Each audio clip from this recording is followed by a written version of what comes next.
Zest, creating a 4-step buttonhole is easy when we follow these few simple steps. The first thing that we're going to do is we're going to take a look at the stitch graphic to the right of our machine. It indicates we have steps 1, where the buttonhole is going to stitch towards us. Step number 2 is the bottom bar tack. Number 3 is the right side of the buttonhole, which stitches away, and number 4 is the top bar tack. So the first thing I'm going to do is go ahead and use the stitch selector to change to number 1, which is the left side of the buttonhole, or the left leg. I'm then going to change my stitch length to the setting that indicates the stitch length for a buttonhole. Next, I'm going to go ahead and attach the buttonhole foot by removing the standard presser foot and attaching that sliding buttonhole foot. Now what I've done is I've actually pre-marked my fabric, and for the pre-mark of my fabric I selected the bottom of my buttonhole, the top of my buttonhole, which basically gave me my length. The middle line is just a reference line for when I'm stitching that buttonhole. I'm going to go ahead and I'm going to place my fabric underneath my presser foot, and in this case, because that first leg, or number 1, is stitching towards me, it's going to start at the back and stitch forward. So I want to make sure that these 2 red marks on the inside of the foot are lined up with that top horizontal marking that I created.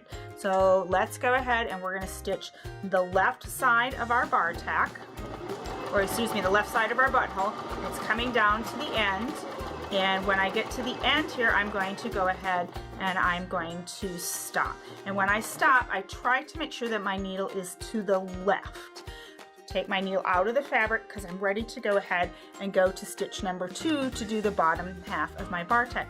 But what I'm referencing is this is the end of my left side of the leg. When I go back, I want to make sure that I stop at the top so that my bar tack, or my two legs, meet at the top. So I'm going to go one more rotation. So again, so that bar tack stops on the outside right hand side. Take the needle out of the fabric, and now I'm going to go to stitch number 3, which is the right side of the buttonhole, which is going to stitch away from me. As you can see, here we go, it's stitching away from me.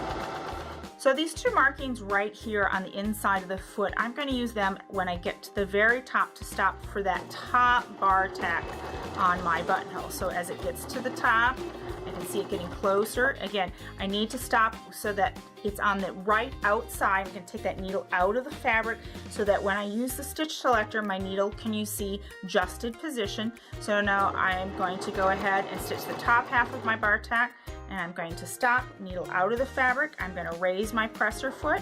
I'm going to pull it out, and there I have a perfect buttonhole using the buttonhole attachment, the 4 steps on the Baby Lock Zest.